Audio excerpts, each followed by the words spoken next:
हाय बच्चों, आज हम संज्ञा के बारे में देखेंगे। संज्ञा यानी जो शब्द किसी व्यक्ति, प्राणी, वस्तु, स्थान अथवा भाव का बोध कराते हैं उन्हें संज्ञा कहलाते हैं। संज्ञा का अर्थ नाम है, जैसे रामू, सोमू, हैदराबाद, लड़का, लड़की। बोले तो इस दुनिया में बहुत सारे चीज़ें हैं, उन सभी चीज़ों का नाम ही संज्ञा है। संज्ञा के 5 भेद हैं। वे हैं जातिवाचक संज्ञा, व्यक्तिवाचक संज्ञा, भाववाचक संज्ञा, समुदायवाचक संज्ञा, द्रव्यवाचक संज्ञा। अब हम जातिवाचक संज्ञा के बारे में देखेंगे। जातिवाचक संज्ञा बोले तो जिस संज्ञा शब्द से किसी संपूर्ण जाति का बोध हो वह जातिवाचक संज्ञा कहलाते हैं। जैसे लड़का, लड़की, आदमी, औरत, शेर, तितली, मानव, बूढ़ा, मित्र आदि। उदाहरण देखिए, शेर शिकार कर रहा है। इसमें इस वाक्य में शेर संज्ञा है। लड़का लिख रहा है। इस वाक्य में लड़का संज्ञा है। लड़की खा रही है। इस वाक्य में लड़की संज्ञा है। तो इधर देखिए, इस जातिवाचक संज्ञा में प्रत्येक व्यक्ति, वस्तु, स्थान का बोध न होकर उस जाति का सभी पदार्थों का बोध होता है। इस दुनिया में एक ही जैसा बहुत सारे शेर हैं, मगर सभी शेरों को एक ही नाम पर बुलाते हैं। वही होता है जातिवाचक संज्ञा। बोले तो उस जाति का सभी पदार्थों का बोध होता है। प्रत्येक व्यक्ति, वस्तु, स्थान का बोध न होकर सभी पदार्थों का बोध होता है। अब हम देखेंगे व्यक्तिवाचक संज्ञा। किसी विशेष व्यक्ति, स्थान, वस्तु का बोध कराने वाले शब्द व्यक्तिवाचक संज्ञा कहलाते हैं। जैसे राम, रमेश, सीता, गीता, मोहन, हैदराबाद, चारमीनार आदि। बोले तो व्यक्तिवाचक संज्ञा में पर्टिकुलर पर्सन का नाम होता है, पर्टिकुलर स्थान का नाम होता है। देखिए, रमेश ने बाजार गया था। इसमें रमेश व्यक्तिवाचक संज्ञा होता है। जब पर्टिकुलर पर्सन का नाम हुए तो समझ लेना व्यक्तिवाचक संज्ञा। सीता लिख रही है। इधर लड़की, लड़की का नाम है। जो लिख रही है पर्टिकुलर पर्सन का नाम है, तो यहाँ व्यक्तिवाचक संज्ञा।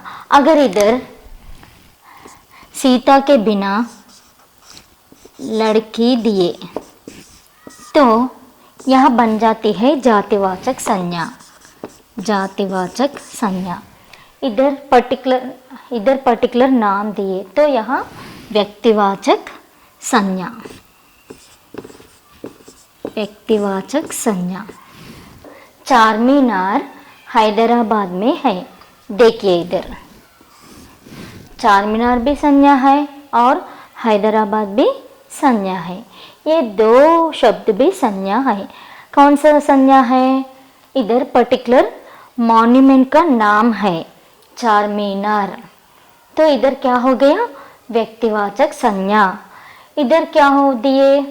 इधर क्या बोध हो रहा है? पर्टिकुलर प्लेस का बोध हो रहा है। पर्टिकुलर प्लेस का बोध हो रहा है। हैदराबाद बोले तो एक विशेष, एक प्रत्येक स्थान का बोध हो रहा है, इसीलिए यहाँ हैदराबाद व्यक्तिवाचक संज्ञा।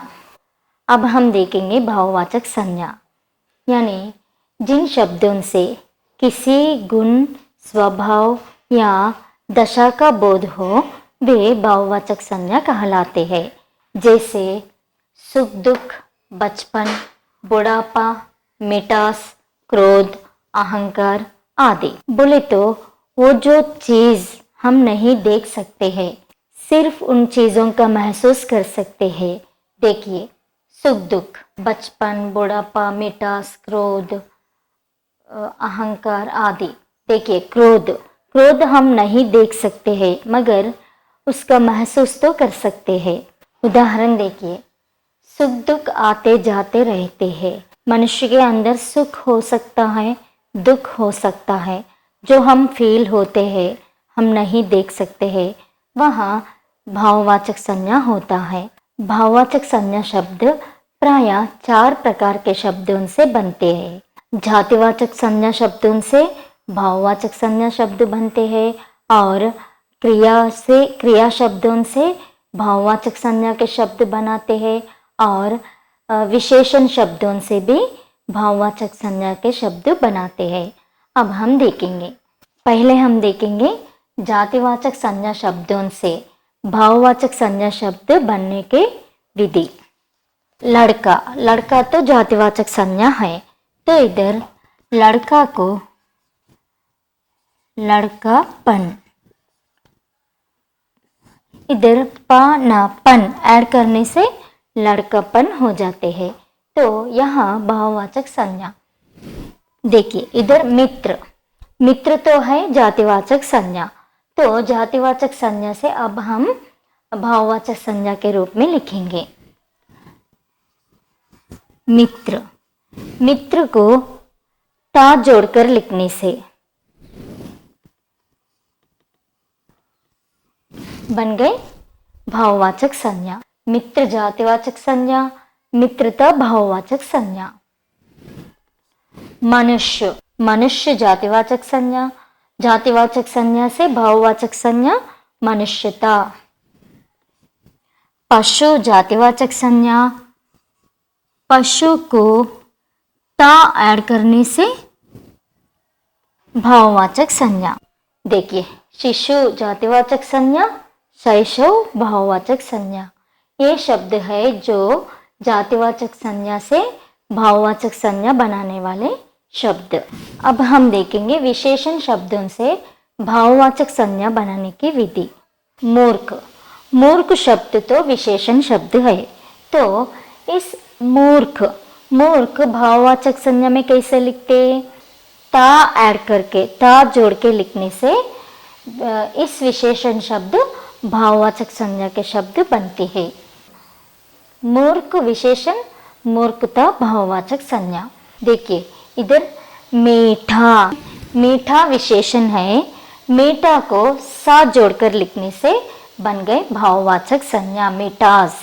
सुखी विशेषण है, सुख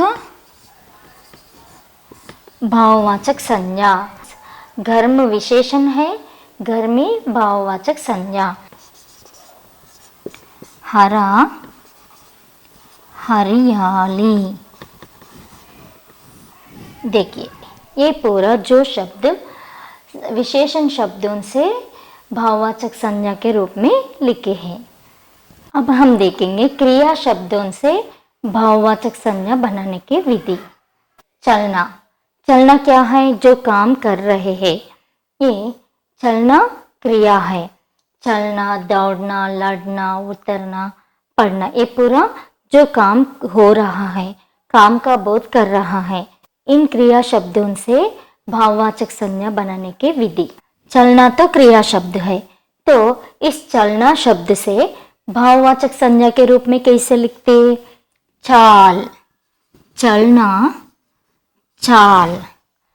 दौड़ना, दौड़ना तो क्रिया है, तो दौड़ना भाववाचक संज्ञा के रूप में कैसे लिखते? दौड़,